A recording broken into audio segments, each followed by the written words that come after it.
ஃபுர்கான், நல்லது எது தீயது எது என்பதை வித்தியாசப்படுத்தி பிரித்து காட்டக்கூடிய வேதம் தான் குர்ஆன். குர்ஆனுடைய நேரடி அர்த்தம் அதுதான், ஃபுர்கான்.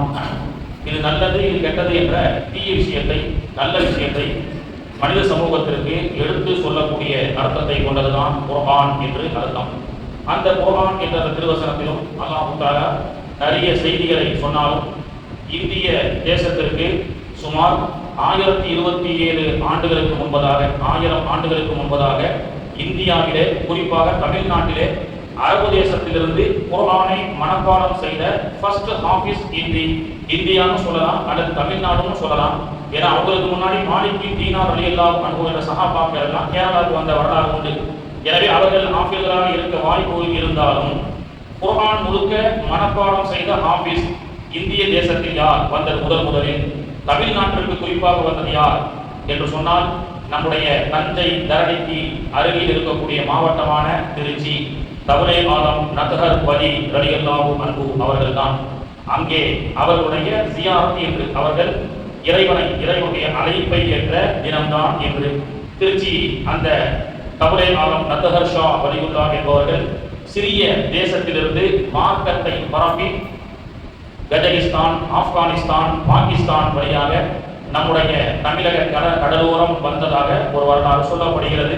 அவர்கள் அருள்மறையை மனப்பாடம் செய்தவர்கள்.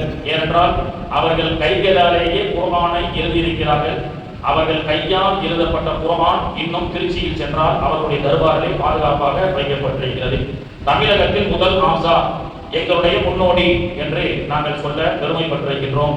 அவர்களுடைய அந்த வரக்கத்தை கொண்டு அல்லாஹ் தஆலா இல்மிலே, ஆரோக்கியத்திலே, வளமான வாழ்விலே அல்லாஹ் தஆலா எல்லா வாக்கியத்தையும் நமக்கு அல்லாஹ் தஆலா தந்து அருள் புரிவானாக. கண்ணியத்திற்குரியவர்களே, இன்னைக்கு முதல் ரக்காயத்திலே நாம ஓதப்பட்ட ஆயத்துல ஒரு ஒழுக்கத்தை அல்லாஹ் தஆலா சொல்லிக் கொடுக்கின்றான். அல்லாஹ்வே நேரடியாக சொல்லப்படக்கூடிய சொல்லிக் கொடுக்கக்கூடிய ஒழுக்கம். மாணவி அவர்கள் நிறைய ஒழுக்கத்தை சொல்லிக் கொடுத்திருக்கிறாங்க. அப்படி இருக்கு அல்லாஹ்வே ஒரு ஒழுக்கத்தை சொல்லி கொடுக்குறான். அதையெல்லாம் கடைபிடிக்கலாமா இன்ஷா அல்லாஹ்? முதல் ரக்காயத்துல நம்ம ஓதணும். அல்லாஹ் என்ன சொல்றான்னா, யா அய்யுஹல்லதீன ஆமனு, ஓ ஈமான் கொண்ட மக்களே, லா ததுகுலு புயூதன் கைர புயூத்திக்கும், நீங்கள் உங்கள் வீட்டுக்குள்ளோ அல்லது வேற யாருடைய வீட்டுக்குள்ளோ செல்வதாக இருந்தால் நுழையாதீர்கள். ஹத்தா தஸ்தனிசு வ துஸல்லிமு, அனுமதி பெற்றவர்களாக சலாம் சொல்லவர்களாக அன்றி நீங்கள் நுழையாதீர்கள் அப்படின்னு அல்லாஹ் தஆலா சலாம் சொல்லிட்டு வீட்டுக்குள் செல்வக்கூடிய அந்த ஒழுக்கத்தை அருள்மறையுடைய திருவசனத்திலே அல்லாஹ் சொல்லி காட்டுகின்றான். ஆனால் இன்னைக்கு சலாம் என்பது இஸ்லாம் அல்லாத இந்த ஃபக்கீர்கள் எல்லாம் வெளியூர்கள் இருந்து சில லேடிஸ்கள் எல்லாம் புர்காவை போட்டுட்டு முஸ்லீமா என்னன்னு தெரியல, நல்ல அதே தூங்கிட்டு இருக்கும், ரெண்டு பேரும் டிங் டிங் பெல் அடிக்குது. யாருன்னு பார்த்தா பாவா அப்படின்றாங்க, சலாம் அலைக்கும், அவ்வளவு தெளிவா சொல்றாங்க. இப்போ இந்த சலாம் என்பது முசாஃபிர்களுக்கும் ஃபக்கீர்மார்களுக்கு மட்டுமே சொல்லக்கூடிய சலாமாக ஆகிவிட்டது. சரி, அதிலிருந்து நீங்க சொல்லிட்டாரு வீட்டுக்கு போனா சலாம் சொல்லணும்னு சொல்லி நீங்க வித்தியாசமா வீட்டுல நீங்க சொல்லி பாருங்க, என்ன செய்வாங்க, என்னங்க ஃபக்கீர் சாபா மாறினீங்கன்னு சொல்லக்கூடிய அளவுக்கு இந்த சலாம் என்பது ஃபக்கீர்களுக்கு சொந்தமாகி விட்டது. கணவன் மனைவி பாண்டிங் சலாம். அல்லாஹ் தஆலா ஆதம் அலைஹிஸ்ஸலாம் படைச்சான் இல்லையா? மனித சமூகத்தினுடைய முதல் படைப்பு ஆதம். அப்படி ஆதம் அலைஹிஸ்ஸலாம் அவர்கள் நம்மள மாதிரி குழந்தை பருவத்திலிருந்து மறை பேச்சின் மூலமாக துவங்கப்பட்டவர்கள் அல்ல. அவர்கள் நேரடியாகவே படைக்கப்பட்டவர்கள். எடுத்த உடனே அவங்க என்ன செஞ்சாங்க, ஒரு பெரிய உருவமாக மனிதராக படைக்கப்பட்டார்கள். அப்படி படைக்கப்பட்ட பொழுது அல்லாஹ் தஆலா ஆதம் அலைஹிஸ்ஸலாம் அல்லாஹ் சொன்னா முதல் வார்த்தை என்ன பேசணும்? ஆதம் அலைஹிஸ்ஸலாம் முதல்ல அல்லாஹ் என்ன பேச வச்சிருப்பான்? அல்லாஹ்வுடைய தூதர் அவர்கள் சொல்லி கொடுத்த ஹதீஸ் புகாரியிலே முஸ்லிமிலே இடம்பெறுகிறது. ஆதம் அலைஹிஸ்ஸலாம் அல்லாஹ் படைச்சி அல்லாஹ் சொன்னானா, ஓ ஆதமே குல் சலாம், சலாம் சொல்லுங்க. அங்கே இருக்கக்கூடிய மலக்குகளுடைய கூட்டத்திற்கு சலாம் சொல்லுங்க. முதல் வார்த்தை அஸ்ஸலாமு அலைக்கும். இந்த அஸ்ஸலாமு அலைக்கும் என்பது இன்னைக்கு மனிதர்கள் கண்டுபிடிக்கப்படக்கூடிய முகமன்கள் எல்லாம் குட் மார்னிங், நமஸ்காரம், நமஸ்தே ஜி, இதுவெல்லாம் சில நல்ல காரியத்தில் மட்டும் பயன்படுத்தலாம். திருமண வீட்டுக்கு போனீங்கன்னா சொல்லலாம், அல்லது வேற ஏதேனும் சுப காரியத்துடைய வீட்டுக்கு போனால் சொல்லலாம். ஆனால் ஒரு துக்க வீட்டுக்கு சென்றால் அதான் குட் மார்னிங் அப்படின்னு சொன்னா என்ன செய்வாங்க, என்னடா எல்லாரும் தெரியாம ஒரு சலாம் விஷ் பண்ணிட்டு இருக்கிறார் அப்படின்னு சொல்லி. ஆனா சலாம் அல்லாஹ் சொல்லி கொடுத்த முகமன் இருக்கு பாத்தீங்களா, மௌத் வீட்டுக்கும் சலாம், கல்யாண வீட்டுக்கும் சலாம், சுப காரியமாக இருந்தாலும் எங்கும் சலாம், கபரஸ்தானுக்கு சென்றாலும் சலாம். யாருமே இல்ல, அல்லாஹ்வுடைய தூதர் மன்னரை வாசியில் அடக்கம் செய்யப்படக்கூடிய மூமின்களுடைய மன்னரையை பார்த்தால் சவுதியிலே அரபு நாட்டிலே மன்னரையில் எல்லா இடங்களிலும் அங்கே மேலே எழுதப்பட்டிருக்கும், லா தன்சவுனா மின் துஆஇக்கும், இவர்களுக்கு துஆ செய்வதை நீங்கள் மறந்து விடாதீர்கள் என்று. அப்படி மன்னரை வாசிகளுக்கு கபரஸ்தானுக்கு சென்றாலும் அஸ்ஸலாமு அலைக்கும் யா தார கௌமி முஃமினீன் வ இன்னா இன்ஷா அல்லாஹு லகானிகுன். உங்கள் மீது ஏக இறைவனுடைய சாந்தியும் சமாதானமும் உண்டாகட்டும். உங்கள் விரைவில் நாங்களும் சந்தோஷம் அடைந்த நிறைந்தவர்களாக நாங்கள் உங்களை வந்து சந்திக்க இருக்கின்றோம் அப்படின்னு. அந்த இடத்துல பாருங்க எவ்வளவு அற்புதமான துவா. கஷ்டப்பட்டு சங்கடப்பட்டு நோய்வாய்ப்பட்டு இந்த மாதிரிலாம் இல்லாம நாங்களும் நல்ல சந்தோஷமான முறையில இந்த இடத்திற்கு வருவதற்கு அல்லாஹ் அருள் புரியட்டும் அப்படின்னு அற்புதமான அந்த சலாம் இன்னைக்கு பார்த்தீங்கன்னு சொன்னா ஒரு கணவர் மனைவிக்கு உண்டான பாண்டிங்கை ஏற்படுத்துகிறது. பொதுவாக இன்னைக்கு குடும்பங்கள்ல நிறைய விரிசல்கள், கொரோனா என்ற அந்த கிட்டத்தட்ட ஒரு 6 மாதங்கள் 1 வருடங்கள் எல்லோரும் ஒர்க் ஃப்ரம் ஹோம் வீட்டிலேயே இருந்தோம். அதுல நிறைய வீட்டுக்குள்ள கணவன் மனைவி ஒன்றாக பிள்ளைகளோடு நேரத்தை செலவழிச்சதுல அன்பு அதிகமா இருக்குமா இல்லையாடா? இல்லையே. உலாக்களும் தலாக்குகளும் அங்கே குமிஞ்சி கிடக்கிறது. ஒவ்வொரு மாவட்ட காஞ்சியாகத்துல ஒரு அம்மாவுடைய கணவரு சுமார் 3 வருஷமா வெளிநாட்டுல இருக்கிறார். 3 வருஷம் கழிச்சு கணவரு வரதாக தகவல். அப்போ பக்கத்து வீட்டு அம்மா கேக்குது, என்னம்மா உன்னுடைய கணவர் வராரு, மாஷா அல்லாஹ் 3 வருஷம் கழிச்சு வராரு, சந்தோஷம் தானே? அட போங்க வச்சிருந்து ராஜத்தை என்ன செஞ்ச, அட போங்க வச்சிருந்து அவர் வராம அங்கேயே இருக்கிறது தான் நல்லதுன்னு அந்தம்மா. இங்க 3 வருஷமா வெளிநாட்டுல இருக்கிறாங்க கணவர், அந்த அவரு இங்க வர வேண்டாம் போன்ல, அவர் வந்தாலே இங்க பிரச்சனை தான். வந்தாலே என்ன பிரச்சனை தான். 1 நாள் 2 நாள் 3 நாள் எல்லாமே கொஞ்சி குலவரது, ஐ லவ் யூ என்னென்ன வார்த்தைகள் இருக்கோ, பேபி எல்லாமே வரும். 3 4 நாள் 10 நாள் ஆகி போச்சுன்னு சொன்னா வாழ்க்கை கசந்து விடுகிறது. காரணம் என்ன? எதை கொண்டு நாம் அல்லாஹ் துவங்க சொன்னானோ அந்த சலாம் இல்லை. உலாமிடத்திலும் சலாம் இல்லை, சலாமிடத்திலும் உலாம் இல்லாத மாதிரி இன்னைக்கு பிள்ளைகள் பெற்றோர்களுக்கு சலாம் சொல்வதில்லை. அந்த சலாம் என்பது, இந்த சலாம் என்றது பாண்டிகை வச்சு நான் அதனால தான் சொல்றது, சகர் சாப்பாடுலாம் எங்கேயோ போய் பள்ளிவாசல்ல போடுறாங்க, நம்ம போய் சாப்பிடாம வீட்டுல கணவன் மனைவி பிள்ளைகள் எல்லாம் சேர்ந்து சாப்பிடுங்க சகன்ல. அந்த சகன் என்ற அமைப்பே நமக்கு கொடுக்கப்படுறது என்ன தெரியுமா? இன்னைக்கு ஆங்கிலேயர் கண்டுபிடிக்கிறான். சகன்ல உட்கார்ந்து 3 பேர் ஒன்னா சாப்பிட்டா அதுல ஒரு பாண்டிங் ஏற்படுதான். இன்னைக்கு அது இல்ல. அப்போ ஒரு சலாமையும் அந்த சாப்பாட்டுடைய பாண்டிங்கை பத்தி லண்டன்ல நடைபெற்ற ஒரு நிகழ்ச்சியை சுவாரஸ்யமா இருக்கிறாங்க. ரமலானுக்கு 1 வாரத்துக்கு முன்பதாக கணவன் மனைவி வெளிநாட்டு வாழ்க்கை என்பது நமக்கு தெரியும். எல்லோரும் காலையில் பரபரப்பாக வேலைக்கு செல்லக்கூடியவர்கள், கணவனும் செல்வார், மனைவியும் செல்வார். பிள்ளைகளுக்கு பள்ளிக்கூடத்திற்கு தேவையான அந்த உணவு எல்லாவற்றையும் பதார்த்தத்தை எல்லாம் செய்துவிட்டு வழக்கம் போல் அந்த மனிதனுடைய மனைவி ஒரு மனைவி என்ன செய்யறாங்க, வேகமா பிள்ளைகளுக்கு எல்லா டிஃபன்லாம் ரெடி பண்ணிட்டு வேலைக்கு போயிடுறாங்க. அவசர அவசரமாக செல்லக்கூடிய நேரத்துல வாகனம் விபத்தாகி விடுகிறது. வாகனம் விபத்தாகி அந்த அம்மா அந்த இடத்திலேயே இறந்துடுறாங்க. அந்த அம்மா வாகன விபத்துல இறந்துடுறாங்க. கணவன் மனைவியை இழந்து 2 பிள்ளைகளோட அப்படியே நெருக்கடியா அந்த லண்டன் மாநகரத்துல இருக்கிறார். வெளிநாட்டினுடைய வாழ்க்கை எப்படி தெரியும்? ஹாஸ்பிட்டல்ல சென்று அந்த பாடி வந்தது, அடக்கம் செய்யப்பட்டது. ஒரு வாரம் அப்படியே ஓடிடுச்சு. அந்த இருக்கக்கூடிய அந்த உணவை எல்லாம் அந்த கடைசி அந்த மைய கடக்கக்கூடிய அந்த இதுல எல்லாத்தையும் ஃப்ரிட்ஜில் வச்சுட்டாரு. வச்சுட்டு அவர் 1 வாரமா மனைவியினுடைய இழப்பு தாங்க முடியாமல் பிள்ளைகளோடு ரொம்ப வாடி போய் கஷ்டப்பட்டு கொண்டிருக்கக்கூடிய நேரத்திலே ரமலான் பிறை 1 வருகிறது. 1 வரும் பொழுது வீட்டில் அதுவரை சமையல் செய்யவில்லை, ஏதோ அக்கம் பக்கத்தில் வாங்கி சாப்பிட்டுக் கொண்டிருந்த அவர்கள் அப்பொழுதுதான் அந்த கணவர் முடிவு செய்கிறார், ரமலான் வந்துவிட்டது, முதல் சகர். திடீரென்று அவருக்கு ஞாபகம் வருகிறது, மனைவி அந்த 1 வாரத்திற்கு முன்பதாக விபத்திற்கு முன் செல்லும் பொழுது வீட்டில் செய்து வைத்த அந்த உணவுகள் எல்லாம் ஃப்ரிட்ஜில் இருக்கு.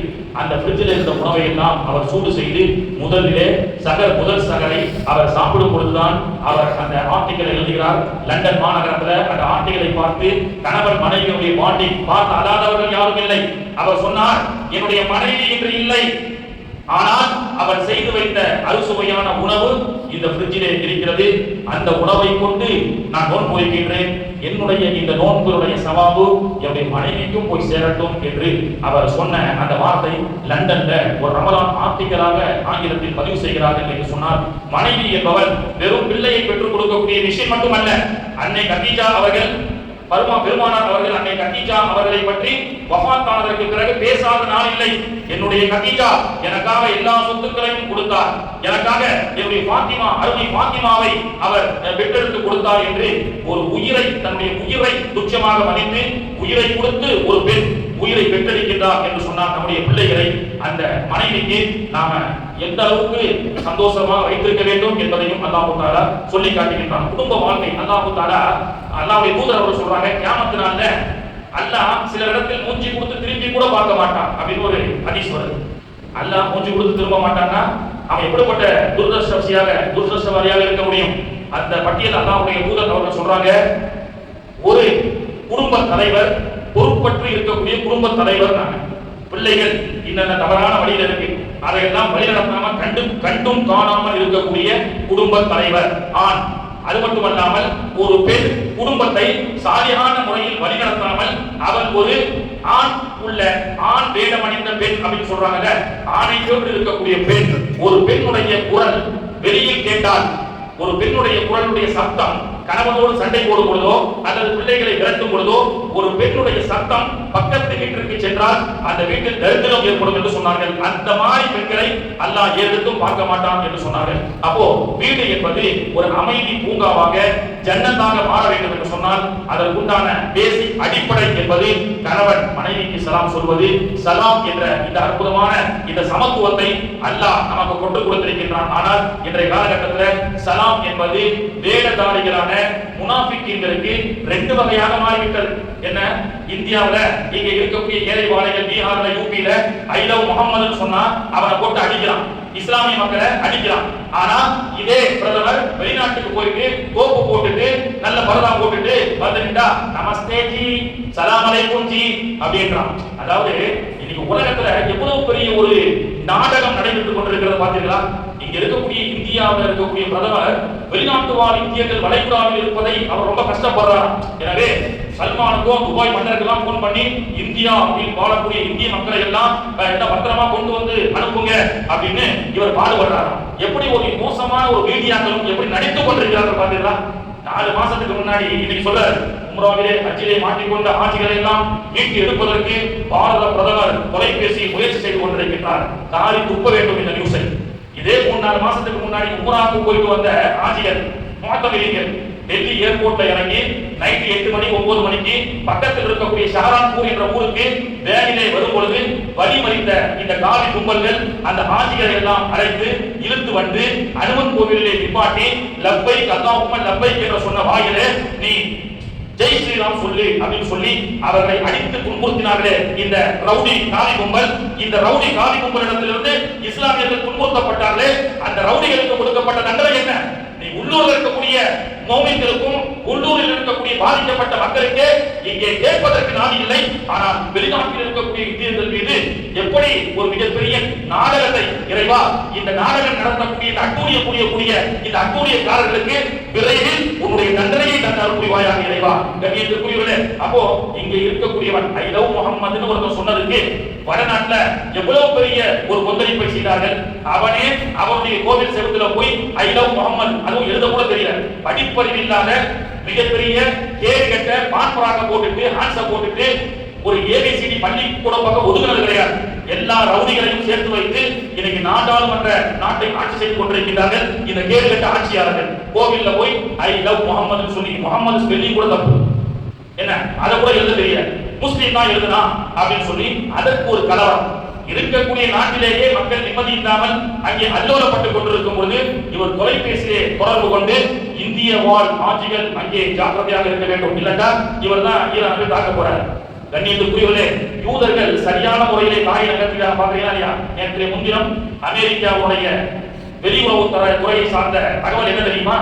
நாங்க அடிக்கிற, ஏன்னா அவங்க ஈரான் அடிச்சிட்டு இருக்காங்க அமெரிக்காவுக்கு, கீழே விழுந்தாலும் சின்ன பசங்க வலிக்கிறேன்னு சொல்ற மாதிரி வாயை மூடிட்டு இருக்கிறான். இது அல்லாஹ்வுடைய தண்டனை. விரைவில் இன்ஷா அல்லாஹ் இவருடைய அட்டூழியங்களுக்கு அல்லாஹ் விரைவிலே சரியான கூலியை வழங்குவான், அதுல எந்த சந்தேகமும் இல்லை. நாம துஆ செய்வோம். என்ன சொல்லிட்டா? ஈரான் அதிபரை தாக்க சொன்னது, தாக்க வேண்டும் என்று எங்களுக்கு திட்டம் இல்லை, தாக்க சொன்னதே சல்மான் தான் அப்படின்ட்டான். புரிஞ்சுதா? இவனும் முஸ்லீமும் அவனும் முஸ்லீமும் ரெண்டு பேரையும் மோத விட்டுட்டு இவன் துபாயில சவுதியில அடிச்சுட்டு இருக்கான். அங்கே வாடிக்கொண்டு கஷ்டப்படுவதும் யாருங்க? முஸ்லீம்கள் தான். அடிப்பவர்களும் முஸ்லீம்கள் தான். இப்ப கொள்கையால அவங்க எல்லாம் ஷியாக்கள், அவங்க உங்களுக்கும் எதிரானவர்கள் அப்படின்னு திருப்பி விட்டு நமக்குள்ளேயே சண்டையை மூட்டிவிடக்கூடிய எட்டப்பட்ட வேலைகளை இந்த அமெரிக்கா இஸ்ரேல் யூத மதம் செய்து கொண்டிருக்கின்றது.